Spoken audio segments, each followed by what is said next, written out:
Un instante, una foto. Hemos venido aquí hoy a muchas cosas. Una época de cambios que devienen un cambio de época. A muchas cosas, a caminar, a marchar, a saltar, a cantar. Una frase, un sentimiento colectivo y las ganas de hablar de nosotros en nuestro idioma. Pero entre tantas cosas de las que hoy hemos venido a hacer aquí a Mar del Plata hoy, nuestros problemas, nuestras soluciones, nuestra América adulta y soberana. Y cada uno de nosotros trajo una pala. Un fantasma recorre Europa y el mundo entero. Una pala de enterrador. Un continente que expone a la faz del mundo entero sus conceptos, sus fines, sus aspiraciones. Y una frase que lo resume todo. Porque aquí en Mar del Plata, gritada en el lugar indicado, está la tumba del Alca. En el momento exacto. Vamos a decirlo. Alca, Alca, al carajo. A partir de este momento, Alca, Alca, al carajo. Las fronteras se abren y la patria se agranda. Esto es Al Carajo. Noticias, política y cultura de América. Esto es Al Carajo.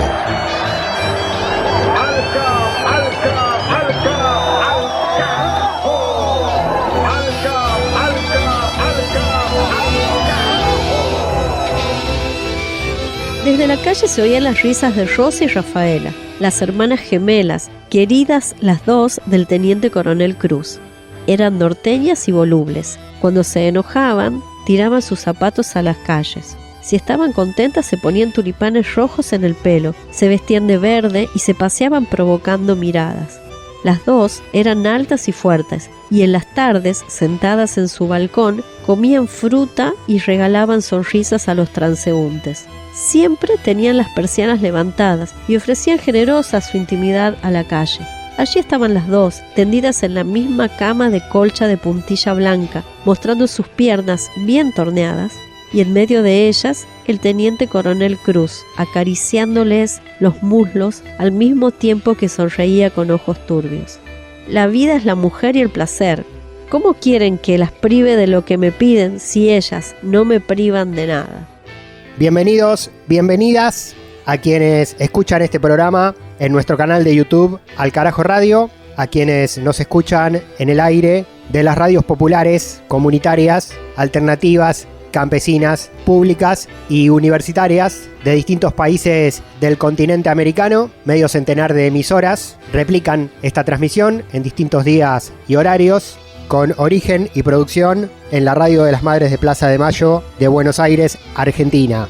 Empezamos con la voz de Mavi Sosa y otro pasaje de nuestro libro 2026, Los recuerdos del porvenir de Elena Garro. Esta historia de la escritora mexicana nos acompaña episodio por episodio. Hay noticias, hay música, hay cine con Paloma Carreira Griot, hay historia con Juan Francisco Martínez Pería. Vamos a revisar y a reponer en este 10º capítulo de la 17ª temporada de este programa la revisita histórica de las primeras juntas independentistas en este continente, cuando empezaba a querer dejar de ser colonia española, portuguesa, británica, holandesa, francesa, germen de emancipación. Y también, como título principal, nos ocupamos en este viaje de la situación en Cuba, de la creciente presión norteamericana, del bloqueo y de la crisis socioeconómica que vive la isla en el marco de esta coyuntura difícil. Mi nombre, Pablo Daniel Obín, acá en el micrófono, en la conducción y producción periodística, en coproducción con los compañeros y compañeras de las radios que nos transmiten en buena parte de América del Sur.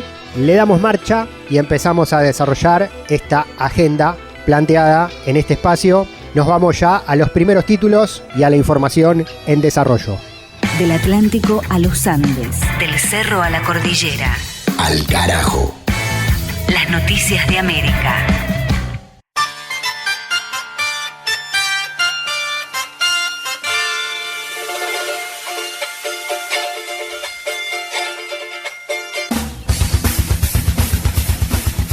En México, Sheinbaum encabezó acto de reparación a 20 años de la masacre de Atenco. El evento coincidió con la conmemoración de los hechos ocurridos en mayo del 2006, cuando fuerzas federales y estatales reprimieron a pobladores que se oponían a la construcción de un nuevo aeropuerto internacional. Como parte del reconocimiento histórico a las víctimas, la presidenta anunció la restitución de más de 54 hectáreas de tierras ejidales que eran reclamadas por las familias en la zona. La medida incluye 81 parcelas que se suman a entregas previas realizadas en años recientes, consolidando un proceso de devolución territorial que era una de las principales demandas del movimiento social de Salvador Atenco. Sheinbaum remarcó el compromiso de su gestión con los derechos de las comunidades y se diferenció de los gobiernos neoliberales y privatizadores del pasado. En el operativo de desalojo de las protestas, ocurrido 2 décadas atrás bajo la presidencia de Vicente Fox, mientras que Enrique Peña Nieto era gobernador estatal, murieron 2 personas y varias mujeres fueron víctimas de violaciones sexuales, constituyéndose en delitos de lesa humanidad.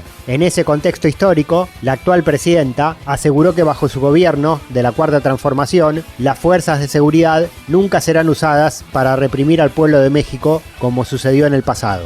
Al carajo.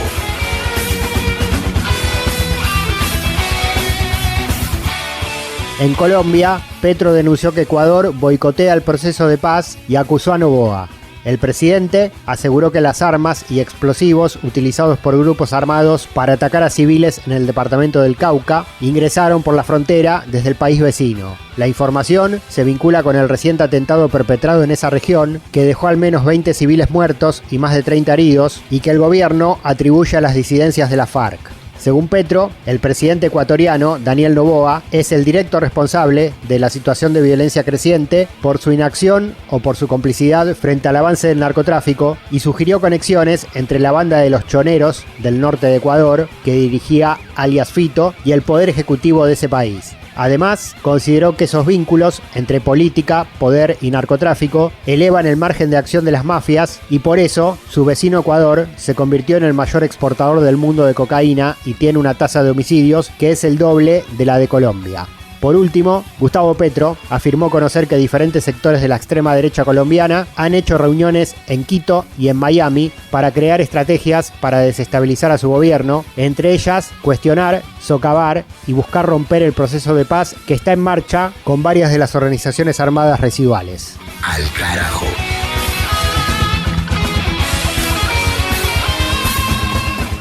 En Honduras se exilió el consejero electoral que denunció las irregularidades de las últimas elecciones presidenciales. Se trata de Marlon Ochoa, quien, según informaron diputados de la oposición, abandonó el país junto a su familia tras haber recibido amenazas contra su integridad. Su salida se dio antes de comparecer ante el Congreso Nacional, luego de que fuera citado para realizarle un juicio político, acusándolo de mal desempeño. Según sus defensores, las acciones administrativas y judiciales en contra de Ochoa son parte de una persecución buscando desacreditar sus denuncias de mega fraude en los resultados que dieron la presidencia al derechista Nasri Tito Asfura del Partido Nacional. Puntualmente, el consejero había señalado fallas en el sistema de transmisión de datos, manipulación de dispositivos biométricos y la existencia de una trama documentada en audios que, además de circular públicamente, fueron puestos a disposición de la justicia. El resultado final, oficializado de la elección, realizada en noviembre del año pasado, dio el primer lugar al actual presidente Asfura por apenas 26.000 votos de diferencia sobre el liberal Salvador Nasralla, quien había pedido un recuento voto por voto que le fue denegado. En defensa de Ochoa se expresó el expresidente Manuel Zelaya, referente del Partido Libre de Honduras, hablando del exilio forzado del perseguido consejero electoral. Bueno, él está salvando su vida. ¿O es que cree que los que asumieron el poder por la fuerza se pueden sostener con banderas democráticas? Se sostienen por la fuerza. Marlon denunció el fraude. Y los que hicieron el fraude no lo juzgan. Juzgan a Mario Morazán y a Marlon Ochoa porque denunciaron el fraude y el fraude se llevó a cabo. Más bien deberían de reconocer el valor que tuvieron, por eso quieren eliminarlo como testigos. Yo entiendo que le pusieron una pistola en la cabeza y le dijeron renuncia o le jalamos. No es que es un arma, pero las amenazas que tuvieron, esa es la información que yo tengo. Las amenazas que tuvieron fueron fuertes. Algún día se va a conocer eso. De norte a sur, de este a oeste. Al carajo. Un viaje por el continente. De las noticias a la música. Tenemos nuestro primer invitado de la noche, que es un gran músico. Un músico representante de la música originaria que tuvimos el gusto de encontrarnos durante toda esta gira que estuvimos haciendo por el interior del país, con él en varias oportunidades, y hemos compartido escenario andando en Córdoba, Comodoro Rivadavia, en Neuquén. Muchos de ustedes lo conocen seguro. Estoy hablando de Rubén Patagonia. La Renga, año 2017, en el estadio de Huracán, Buenos Aires, Argentina. Vino acá con su familia y bueno. Como bien anuncia el cantante de la banda de Buenos Aires, se sube al escenario el referente del folclore tehuelche mapuche, Rubén Chauque, alias Rubén Patagonia.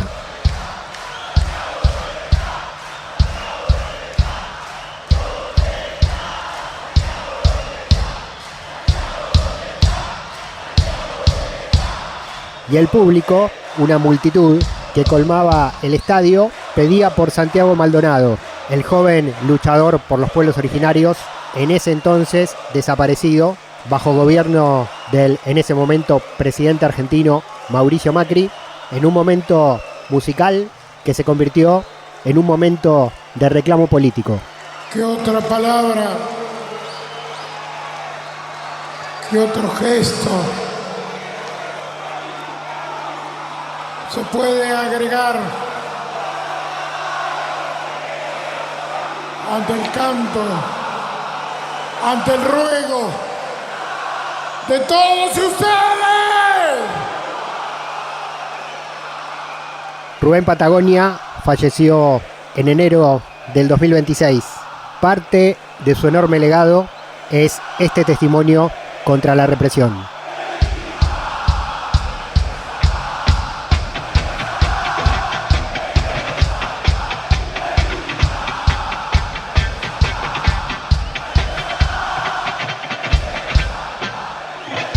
La Renga, junto a Rubén Patagonia, en vivo, en Alcarajo, hacen Lo más frágil de la locura. Son momentos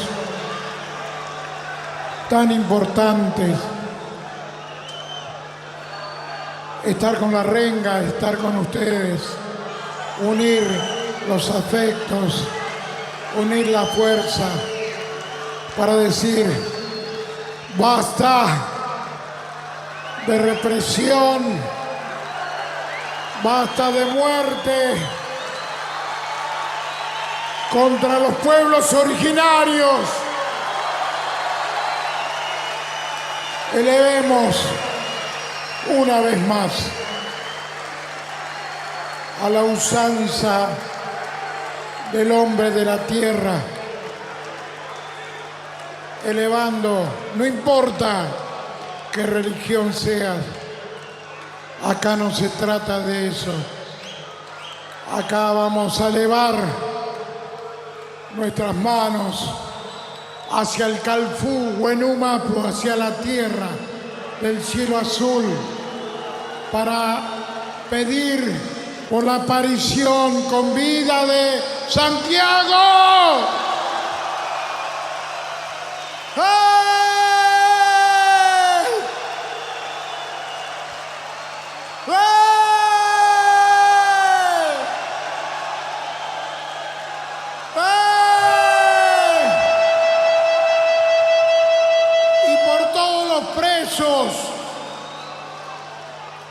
Hermanos que están defendiendo el lugar, el territorio donde vivir en paz, el territorio para decir basta, basta de la minería, basta de la soja, basta de los agrotóxicos. ¡Marichihueu! ¡Marichihueu! ¡Marichihueu! 10 veces estamos vivos, 10 veces venceremos.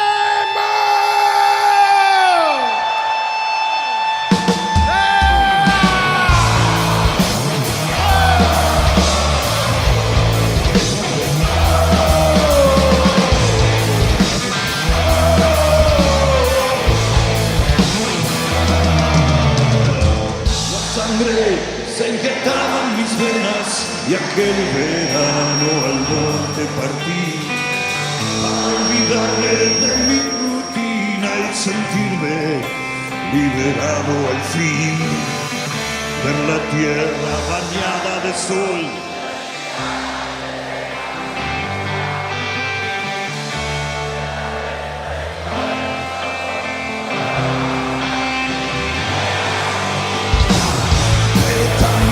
La realidad mostró un reflejo en ella cuando me habló un hermano al que también me llevó la huella.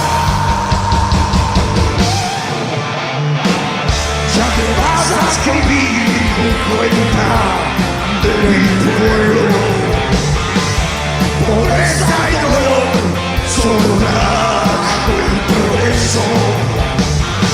La cultura de la traición y los indios en los museos.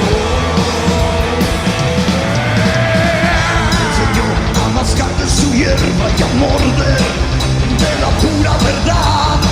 Me preguntó de qué se ocupaban allá en la capital.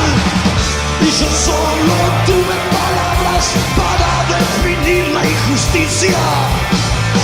Y que solo aspiraban al fruto de la propia codicia.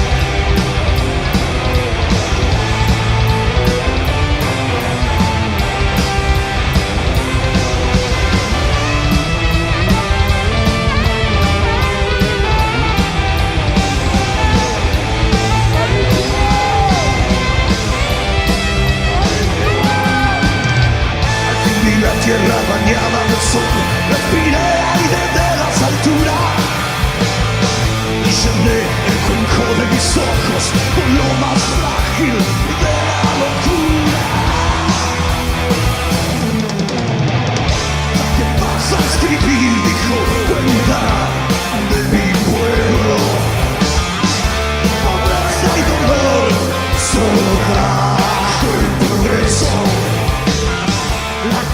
La Renga, registro en vivo en el estadio de Huracán, Buenos Aires, Argentina, año 2017, junto con Rubén Patagonia, haciendo Lo frágil de la locura, momento musical histórico, denunciando la desaparición de Santiago Maldonado, posteriormente hallado muerto, tras haber sido perseguido por fuerzas de seguridad en el desalojo de un corte de ruta en defensa de las comunidades originarias.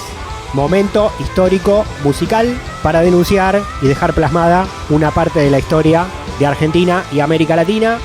Y vamos a seguir en Al Carajo con este preámbulo hablando de la libertad.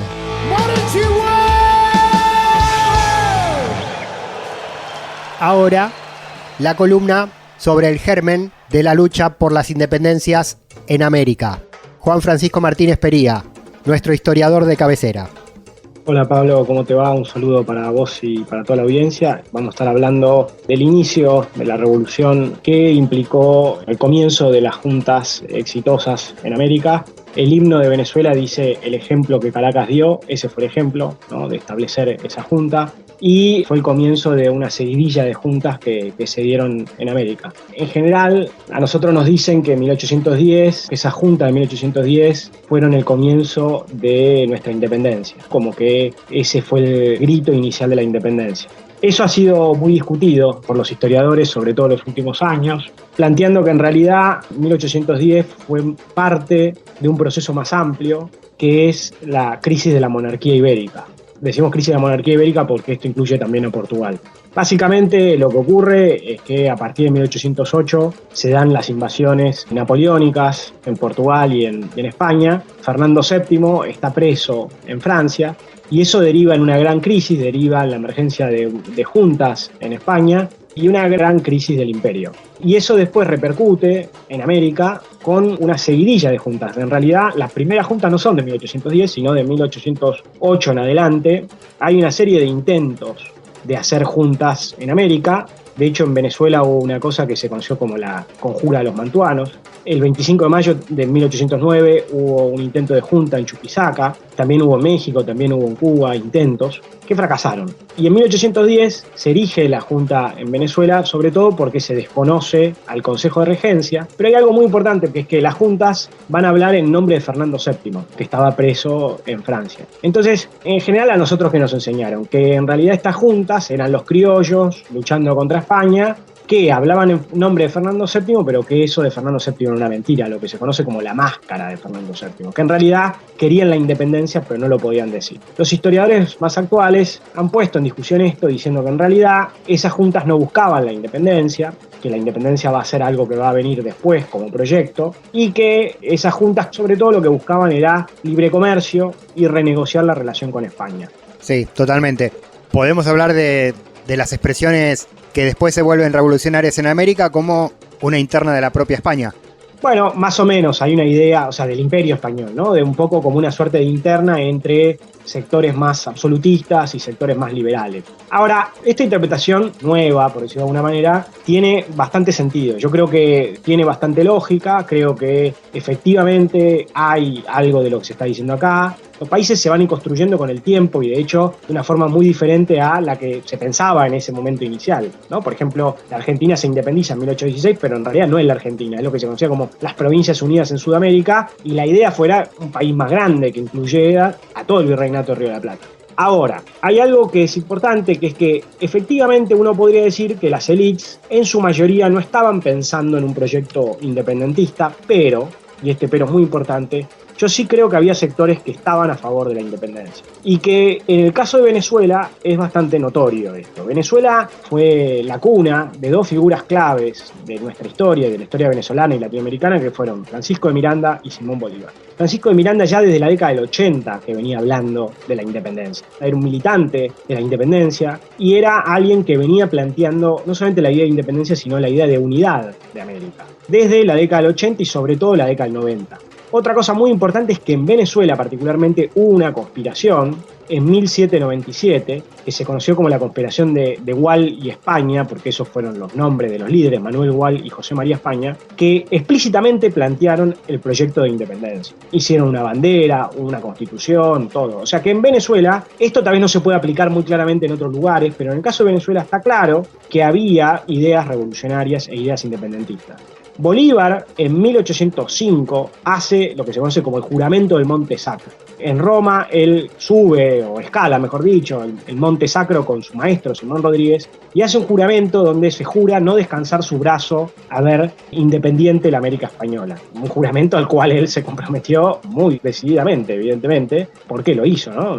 ¿Qué quiero decir con esto? Que había voces claramente independentistas antes. Y otro ejemplo importante es una expedición que hace Miranda en 1806. Miranda estaba en Inglaterra intentando de conseguir apoyo británico para la independencia, y como los británicos hacen que van, vienen, pero nunca se comprometen verdaderamente, Miranda se cansa, se va a Estados Unidos, organiza una expedición en Estados Unidos, de ahí va a Haití, en Haití recibe apoyo, y se manda a hacer una expedición en 1806 que fracasa porque no logra el apoyo de la mayoría de la élite, pero nos da cuenta de que había sectores, y particularmente él, que venía proponiendo esto. Nosotros llegamos a 1810 y efectivamente uno podría pensar que los que llevaron adelante el 19 de abril no tenían tal vez la decisión de hacer esa independencia, y además eran sectores de la élite conservadora. Pero ese proceso rápidamente derivó en otra cosa. Y ahí jugó un rol importante estos dos actores que estamos diciendo, ¿no? Simón Bolívar, que no era el Simón Bolívar que nosotros conocemos, en un momento que él no participa de la Junta, se ofrece para ir a hacer una expedición diplomática a Inglaterra durante 1810. Ya en 1810 tenemos la Junta, se derroca al que era el capitán general Vicente Emparán, o sea, ya hay toda una serie de cambios. Algo muy importante, que a esa Junta de Caracas le van a seguir otras juntas, la Junta de Buenos Aires, después las juntas en Cartagena, la Junta en Bogotá, la Junta en Chile, va a haber todo un movimiento juntista en toda la región. Esas juntas todas hablan en nombre de Fernando VII. Seguramente las élites creían en Fernando VII, creían como alguien que podía cambiar el orden en una clave más liberal. Pero también había sectores que estaban pensando como el inicio de un proyecto más radical, más independentista, como Simón Bolívar. Simón Bolívar hace esta expedición a Inglaterra y le dicen que no haga dos cosas, que no hable con Miranda, que no se vincule con Miranda, porque para la élite de Venezuela Miranda era el Che Guevara. Miranda no era el Che Guevara, pero para ellos era un jacobino totalmente radicalizado. Era más moderado que esa idea, pero ellos le tenían mucho miedo. Y que no hablase de independencia, porque sabían que Bolívar era independentista, y que cuando negociara con los británicos no hablase de independencia. ¿Qué es lo que hace Bolívar, Pablo? ¿Qué te imaginas que hace? Y me lo imagino levantando la bandera de la independencia en la cara de todos. Sí, lo que hace es se conecta con Miranda y habla también de independencia. Y se lo trae a Miranda. Y Miranda vuelve a fines de 1810 y Miranda y otros empiezan a movilizar un movimiento en torno a lo que se conoció como la Sociedad Patriótica. Había una sociedad que era la Sociedad Patriótica, que era al principio un grupo más político, pero que ellos le cambian el sentido y lo convierten en un club militante político bastante radicalizado, en el que participan sectores pardos, afrodescendientes, y que también participan incluso mujeres. Y lo más importante es que esa Sociedad Patriótica empieza a militar la independencia. Y entonces, en el caso de Venezuela, debido fundamentalmente a esta militancia, muy rápidamente la independencia se convierte en la bandera de un sector radicalizado. Que es distinto a lo que ocurre en otros lugares. Por ejemplo, en la Argentina hay un bache histórico muy grande entre 1810 y 1816. En otros lugares también, pero en el caso de Venezuela y en el caso de parte de lo que era Nueva Granada, como Cartagena, donde también la independencia viene rápido, el proceso se acelera. Muy rápidamente los sectores independentistas toman la agenda pública y logran imponerse. Y en Venezuela pasa muy poco tiempo, desde el 19 de abril hasta el momento que se declara la primera independencia de Venezuela, que es el 5 de julio de 1811. Y ahí estos grupos, y particularmente Miranda, jugó un rol absolutamente central. Y ahí comienza lo que los historiadores venezolanos han llamado la Primera República. En Venezuela hay varias repúblicas, recordemos Chávez tenía el movimiento Quinta República. Esta sería la primera. Esa república nace más o menos torcida y rápidamente deriva en un conflicto civil porque hay provincias que se oponen a esa declaración de independencia. Venezuela hace una constitución, en esa constitución se establece una república liberal, federal. Algo muy importante es que no se declara abolida la esclavitud, sí se declara el fin del tráfico esclavista y sí se establece la igualdad racial, pero no el fin de la esclavitud. Y rápidamente lo que hay es provincias que se oponen a esto y sobre todo sectores realistas, conservadores, que se oponen a la independencia. Y a esto hay que sumarle una expedición que viene de Puerto Rico y una figura que es Domingo de Monteverde y por otro lado una gran rebelión de esclavizados y sectores pardos, ¿no? Una de las grandes tragedias de esta primera etapa de la independencia venezolana es la desconexión de alguna manera entre la bandera de la independencia y la bandera del cambio social. Cosa que después con el tiempo Bolívar va a entender, pero le llevó bastante y fue gracias sobre todo a su paso por Haití que Bolívar pudo advertir que eso era importante, pero en ese momento hay una gran desconexión, ¿no? Y ahí empieza una guerra que se extiende hasta 1812. En esa guerra hay un momento muy trágico que es el terremoto de Caracas, el terremoto de marzo de 1812 que fue en la Semana Santa, que fue visto por los sectores conservadores y los sectores realistas y por la Iglesia como un castigo divino. Cada vez que hay una de estas cosas, la Iglesia aprovecha para decir que es un castigo divino, y entonces decían que era un castigo divino por haber declarado la independencia. Ahí hay una famosa frase de Bolívar, donde Bolívar dice que si la naturaleza se les opone, lucharán incluso en contra de la naturaleza, ¿no? Si uno tiene la suerte de ir a Caracas, puede ver la inscripción en uno de los murales que hay en Caracas de esa frase. Y ahí, bueno, rápidamente la República sufre una crisis muy grande y Miranda va a terminar siendo el generalísimo. Miranda es una figura fascinante, como una persona del universo que participó de la independencia de Estados Unidos, de la Revolución Francesa y de la Revolución Hispanoamericana, siendo el precursor y termina siendo el líder del primer movimiento revolucionario de Hispanoamérica y particularmente de Venezuela, ¿no? Una cosa impresionante, y además tuvo tiempo para escribir una obra monumental en más de 20 volúmenes, ¿no? O sea, una figura realmente impresionante. Esa república termina con Miranda a la cabeza, pero Miranda no logra controlar la situación. Hay una gran rebelión popular, como les decía antes, hay una gran ofensiva realista. Y acá hay una lamentable tragedia, que es la tensión entre Bolívar y Miranda. Bolívar, que todavía no era Bolívar el Libertador, como lo conocemos nosotros, sino que en ese momento era un coronel, estaba a cargo de un fuerte en Puerto Cabello. Ese fuerte en un momento es tomado por los prisioneros realistas. Bueno, Bolívar se ve derrotado, Bolívar le informa de esto a Miranda y Miranda decide capitular. Ahí hay una frase que dice Miranda: Venezuela está herida en el corazón. Y Miranda decide capitular frente a Monteverde y ahí se termina esa primera república, y lo más trágico es que Bolívar con otros deciden entregar a Miranda. O sea, Miranda entiende que Bolívar y amigos son los traidores y Bolívar entiende que en realidad Miranda había traicionado. Y ahí termina muy trágicamente esto, porque Miranda después es enviado a Puerto Rico y finalmente va a morir en Cádiz en 1816. Pero ahí hay una relación entre Bolívar y Miranda compleja, porque claramente Bolívar había tenido de alguna manera a Miranda como maestro, además de Simón Rodríguez, y claramente va a continuar muchas de las ideas de Miranda. Hay algo que es importante, es que esa primera república se cae trágicamente en el marco de esta guerra civil y guerra internacional, y Bolívar va a irse a Cartagena. Y ahí él escribe su primer texto político público, que es el Manifiesto de Cartagena, ¿no? Donde él va a plantear ahí que uno de los grandes problemas de la Primera República fue haber construido una república en el aire y no haber tenido en cuenta la realidad venezolana y haber querido copiar la Constitución de Estados Unidos. Y particularmente él creía que el federalismo había derivado en una anarquía, que América Latina no estaba preparado para ese tipo de federalismo y que era necesario un gobierno más centralista. Más allá de esto que uno podría poner en discusión o no, es muy interesante esta idea de pensar la institucionalidad venezolana y americana en su propia lógica. Y esto claramente resuena a lo que pensaba su maestro, que era Simón Rodríguez, que él decía: la América española es original han de ser sus instituciones, inventamos o erramos. Por eso Bolívar aprendió mucho de esta primera experiencia, intentó después proponer otros proyectos constitucionales y otros proyectos de tipo organizativo, y además con el tiempo, no con esta Primera República, tampoco con la Segunda República que va a liderar Bolívar, sino finalmente en la etapa post-1816, Bolívar va a entender la importancia de ampliar la base popular y empezar a incluir y liberar a los esclavizados. Ese quiebre viene a partir de 1816 con su exilio en Haití y a partir del apoyo que recibe de Haití. Pero esta Primera República entonces fracasa, pero queda como un proyecto, ¿no? Y va a ser el propio Bolívar quien en 1813, desde Nueva Granada, va a llevar adelante lo que se conoce como la campaña admirable, en la cual en muy poco tiempo va a lograr liberar Venezuela, ¿no? Y después, bueno, la historia continúa, otro día la retomamos después. Sí, la historia se está escribiendo porque de esa Primera República de Miranda y Bolívar a la Quinta República de Chávez hay nada más que 190 años aproximadamente, ¿no? Que es un suspiro en la historia del mundo y de nuestro continente post-dominación española. Es la misma historia, ¿no? Chávez decía, se sigue peleando la misma batalla. Sí, Pablo, la historia de América Latina, estas figuras no mueren, estas ideas no mueren porque los problemas son los mismos.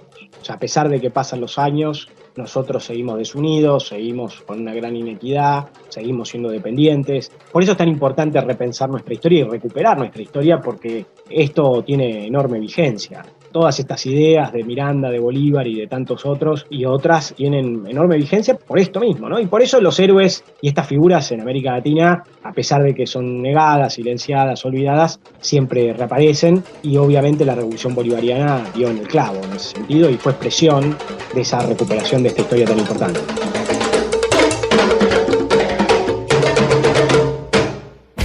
Ni tratados de libre expoliación, ni tratados como incapaces.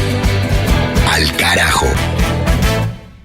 Capítulo 10, temporada 17 de Al carajo, mes de mayo de 2026. Ya tuvimos noticias, país por país y región por región. Tuvimos música, tuvimos historia. Y como puente a lo que sigue en este viaje latinoamericano, volvemos a la literatura. Pasaje número 29 de Los recuerdos del porvenir. Elena Garro, en lectura de Mavi Sosa. Antonia era una costeña rubia y melancólica, le gustaba llorar. Su amante, el coronel Justo Corona, le llevaba regalos y serenatas, pero nada la consolaba. Y decían que en la noche padecía terrores. Era la más joven de todas y nunca salía sola a la calle. Es una niña, exclamaban las señoras de Ixtepec, escandalizadas cuando los jueves y domingos Antonio llegaba a la serenata, pálida y asustada, del brazo del coronel Corona. Luisa pertenecía al capitán Flores y por su mal genio era temida por su amante y por los demás huéspedes del hotel. Era mucho mayor que el capitán, pequeña de estatura, de ojos azules y pelo oscuro. Andaba escotada y con los pechos sueltos. Por las noches, Julia la oía pelear con Flores y después salir al corredor y arrastrar sus tacones de arriba a abajo. «Has arruinado mi vida, canalla». Los gritos de Luisa atravesaban los muros del hotel. «Válgame Dios, ser la vida tan corta y gastarla así», comentaba Cruz. «Siempre está celosa», contestaban las gemelas desperezándose en la cama. Antonia temblaba. Justo Corona bebía un trago de coñac. «¿Y tú qué dices? ¿También yo te arruiné la vida?». Antonia, silenciosa, se hundía en el rincón más profundo de la cama.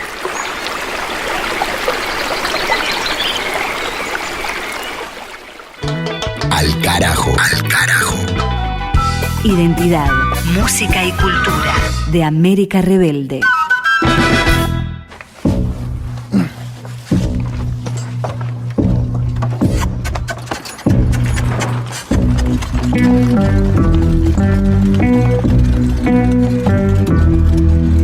Momento de película.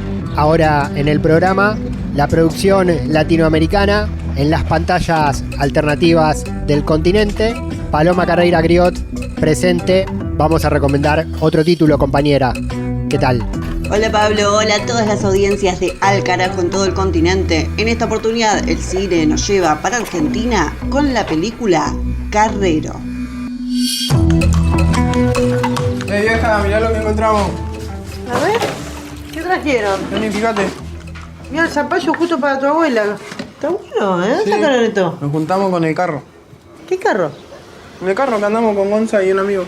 Este drama, esta ficción, está dirigida por Germán Basso y Fiona Elena Brown, se estrenó en el 2022 y nos va a adentrar en la historia de Ale, un joven de 17 años que vive en los alrededores de La Plata, en Buenos Aires, y que luego de perder su trabajo en un supermercado, para poder ganar algo de plata para su casa, empieza a ayudar a El Rengo, que es otro joven como él, que recorre con su carro la ciudad levantando cartones, latas y todo lo que después pueda vender.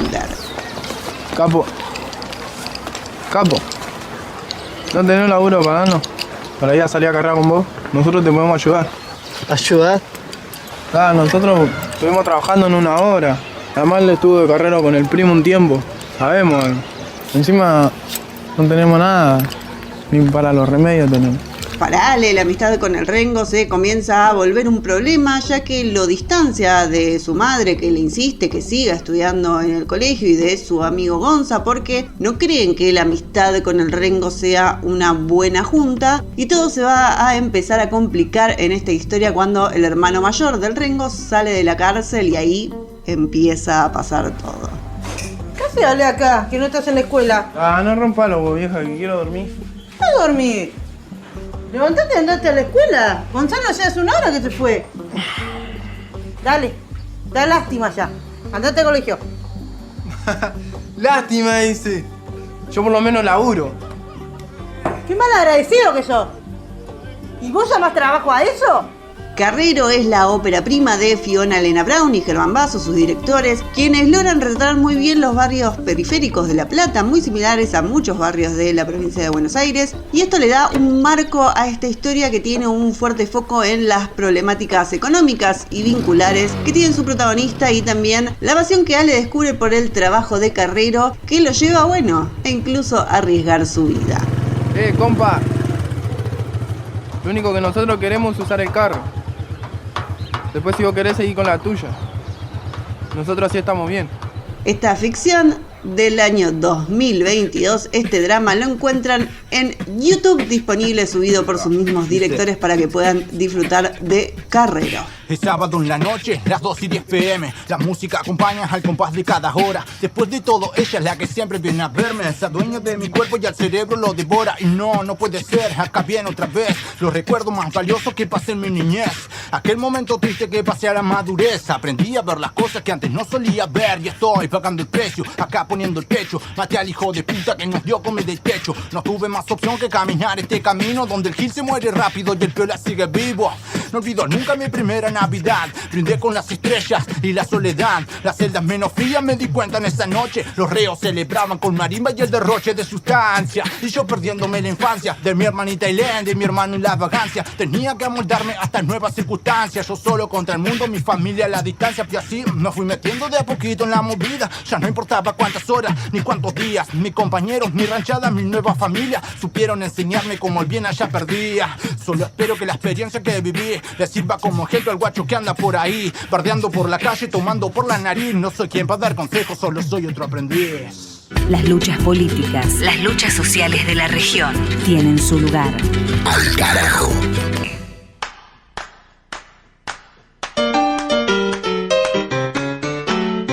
Información en Cuba, desde Cuba, ahora en Al Carajo, frente al bloqueo y a las amenazas de intervención de Donald Trump.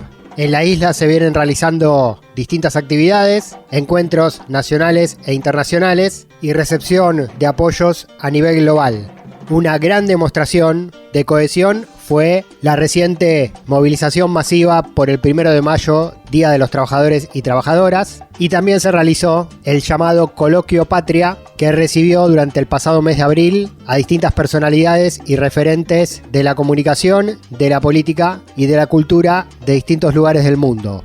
Le preguntamos a Ivonne Albelo, periodista de Radio Rebelde de Cuba, sobre el desarrollo, la importancia y las repercusiones de estas acciones. Justamente en este Coloquio Patria se habló de la solidaridad con Cuba. Ustedes me pedían mi apreciación acerca de las jornadas del 5º Coloquio Internacional Patria y debo decirles que la cifra de participantes lanzó un mensaje. 154 invitados extranjeros y más de 3.000 periodistas, comunicadores y analistas nacionales se dieron cita aquí en la capital cubana en la Estación Cultural de Línea y 18 para debatir acerca de las campañas mediáticas, la guerra de cuarta generación, el uso de las nuevas tecnologías y la inteligencia artificial, los procesos que hoy marcan la geopolítica y muchos otros asuntos que abarcaron un programa de 3 días intensos.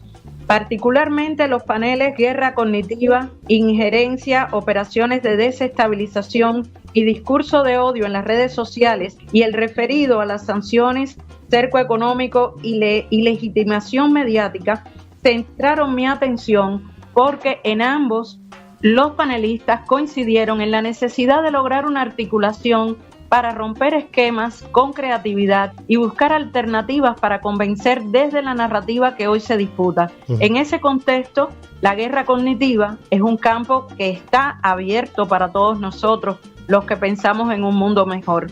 Y justamente eso quedó reflejado en la declaración final de esta cita, que se realiza en un momento muy especial para Cuba, como bien decías al principio.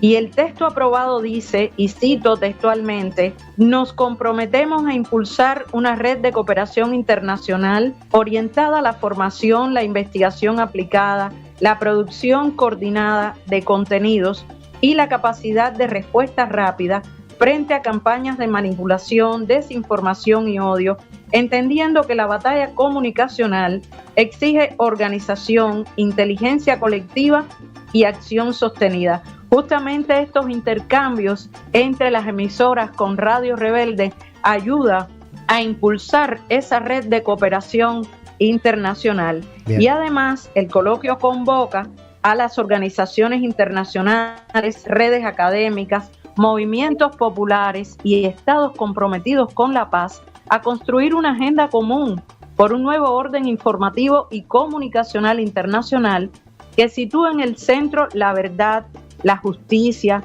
la dignidad humana y la autodeterminación de los pueblos. Creo que en esos párrafos se concentra el sentir de los participantes en el 5º Coloquio Internacional Patria Ivonne Albelo, periodista de Radio Rebelde, la histórica emisora fundada por Ernesto Che Guevara para la Revolución Cubana, desde La Habana, contándonos sobre la realización del Coloquio Patria, este encuentro internacional en apoyo a Cuba que tuvo lugar en la isla. Y le preguntamos en nuestro contacto a la colega, comunicadora social caribeña, cómo está la situación del pueblo frente al desabastecimiento y la crisis energética devenidas del bloqueo norteamericano. Bueno, les puedo contar que Cuba hoy está en una situación muy difícil. Hace unos días nada más llegó, después de 3 meses, un barco de petróleo que llegó desde Rusia, y eso nos está ayudando. No obstante, continúan los cortes eléctricos, nosotros acá le decimos apagones, y eso de cualquier manera es una situación que afecta al país en todos los sentidos, porque sobre todo las amas de casa lo sienten mucho porque son las encargadas de hacer la cocción de los alimentos, y la mayoría de los cubanos tenemos la necesidad de emplear la electricidad para realizar la cocción de los alimentos. También es imprescindible la electricidad para que llegue hasta nosotros el agua, el bombeo del agua a tiempo, para que los centros de producción y servicios puedan volver a retomar sus actividades, y sobre todo la agricultura. Creo que estamos viviendo una situación extremadamente difícil, una situación de resistencia total. Creo que los participantes en el Coloquio Patria tuvieron la oportunidad de andar por las calles de La Habana y ver que ya ha cambiado el panorama. Generalmente, una de las cuestiones que está echando o impulsando el gobierno cubano es el cambio de matriz energética. En hospitales, en centros de producción muy importantes, en bancos, en escuelas, se han estado instalando paneles solares que han llegado a nuestro país gracias a la colaboración de Rusia, colaboración de China, colaboración de hermanos desde Europa, que nos han hecho llegar, a partir de una campaña solidaria, nos han hecho llegar esos paneles solares para que los lugares que son más determinantes para la vida de las personas vulnerables tengan la posibilidad de mantener la electricidad el mayor tiempo posible. Pero son momentos difíciles para los cubanos. Hoy mismo estamos bajo una total presión psicológica, porque por momentos desde el gobierno de Estados Unidos se anuncia una agresión militar. Por momentos el gobierno de Estados Unidos se anuncia mayor presión económica, y entonces realmente muchos recursos no pueden llegar al país, ni el país está en condiciones de producir tampoco, porque no tenemos energía eléctrica para producir. Entonces, en una sociedad moderna, todos conocemos que la electricidad es lo más importante, prácticamente tener petróleo para producir electricidad y para que se mueva el transporte, para que las personas lleguen a tiempo a sus centros laborales también. Creo que la situación es difícil, pero los cubanos tenemos una capacidad de resistencia que yo creo que el imperio se está asombrando de lo que somos capaces de hacer, de las alternativas que el propio gobierno ha ido tomando para poder mantener la vitalidad del país en lo que se pueda, ¿no?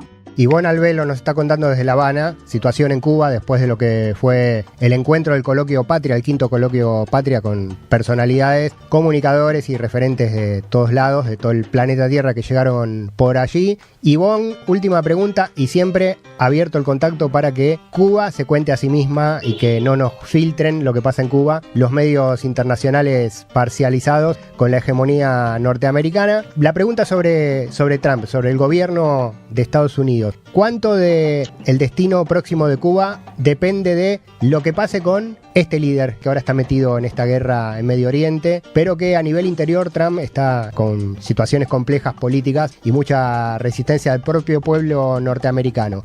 ¿Cómo mira Cuba ese proceso en la figura de quien les está agrediendo permanentemente, como vos contaste? Mira, los cubanos tenemos unos mensajes y una lección que nos dejó Fidel Castro, que por cierto estamos nosotros aquí en Cuba celebrando el centenario de su natalicio. Y Fidel nos dejó una lección histórica, una lección en la que se unen estrategia y táctica de lucha para no solo desarrollar la comunicación política, sino para aprender a resistir. Miren, estos días nosotros hemos estado celebrando aquí en Cuba el aniversario 65 de la gran derrota del imperialismo. Y muchos de los que vinieron aquí al Coloquio Patria estuvieron, como yo les dije, en la esquina de 23 y 12, donde hace 65 años el líder de la revolución dio a conocer el carácter socialista de la revolución. Y pudieron observar cómo tanto las generaciones de aquella época como muchos jóvenes, porque se dice que la juventud cubana no apoya la revolución. Error, forma parte de toda la campaña mediática. Los jóvenes estaban ahí junto a las viejas generaciones, y digo viejas porque pertenecen a esa generación que luchó por la revolución cubana y que ya son personas de la tercera edad. Pues estábamos todos juntos allí en 23 y 12, ¿defendiendo qué? Defendiendo la revolución cubana, defendiendo el proceso social iniciado en 1959 y del que Fidel nos dejó las lecciones. ¿Las lecciones de qué? De defensa de soberanía, de defensa de la justicia que hemos alcanzado, de defensa de nuestro espacio, de defensa de los valores patrios, de defensa y de recordación además de aquello que hizo Maceo en Mangos de Baraguá, que dijo que nosotros nos íbamos a defender por siempre, y aquello que dijo el Che en algún momento de que al imperialismo no se le puede dejar ni un tantico así. Entonces, los cubanos, ¿cómo estamos? Algunos pudieran decir que tenemos miedo. Es posible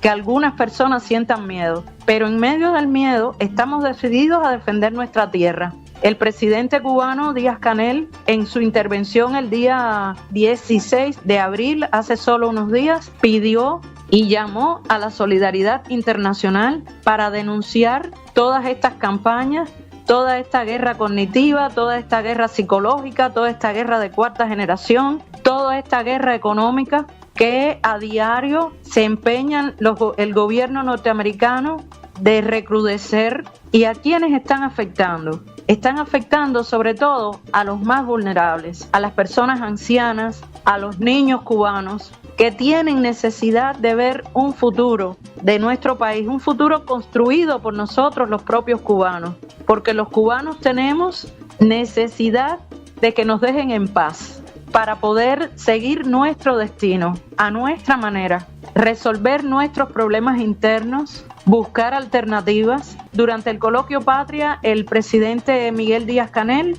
en una entrevista con periodistas de Russia Today, decía que para mediados de este año en Cuba íbamos a estar teniendo algunos cambios favorables al pueblo cubano.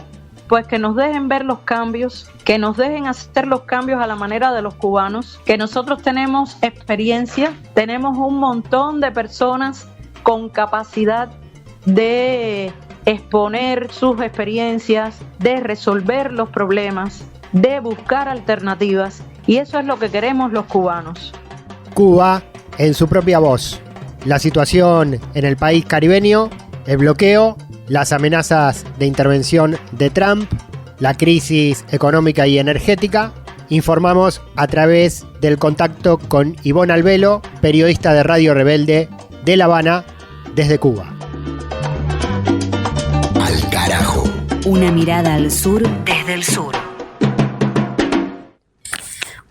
Elena Garro, Los recuerdos del porvenir.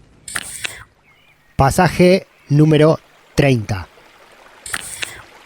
En el hotel, las otras esperaban la vuelta de los hombres. Luisa, en camisón, en una mano un quinqué y en la otra un cigarrillo, salía al corredor a golpear las puertas de los cuartos vecinos. «¡Ábreme, Rafaela! Déjate de cosas y vete a dormir», le contestaban las gemelas. «Vinieron por Julia y no van a volver hasta que raye el día», suplicaba Luisa, pegando los labios a la rendija de la puerta. «¿Y a ti qué te importa? Duérmete. No sé qué me pasa, tengo el estómago frío». «Pues vete a buscar a Antonia», contestaban las hermanas con la voz llena de sueño. Antonia desde el cuarto contiguo escuchaba el diálogo y se hacía la dormida. Oía cómo Rafaela al final encendía el quinqué y ella se escondía debajo de las sábanas calientes, con los ojos muy abiertos, perdida en aquella oscuridad extraña. A esas horas, ¿Qué estará haciendo mi papá? De seguro me anda buscando. Hacía ya 5 meses que el coronel Corona se la había robado allá en la costa. Aquí se queda la clara, la entrañable transparencia de tu querida presencia, comandante Che Guevara. Mavi Sosa, la voz para nuestra literatura latinoamericana en Al Carajo. Seguimos recorriendo las páginas de los recuerdos del porvenir de la mexicana Elena Garro, programa tras programa, contando historias mediante la belleza de las letras.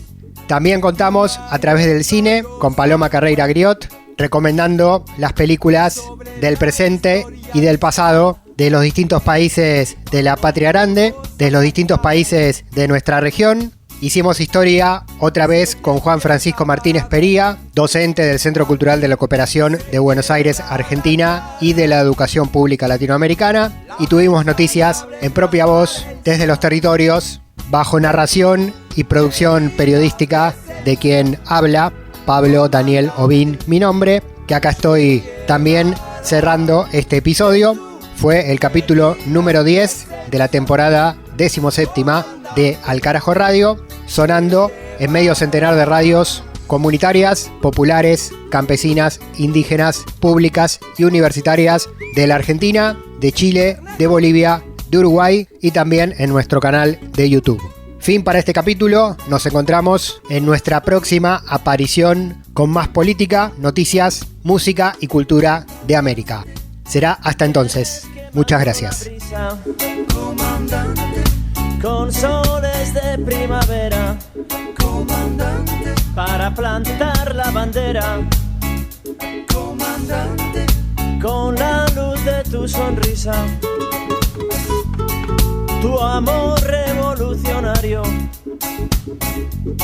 te conduce a nueva empresa, donde espera la firmeza de tu brazo libertario.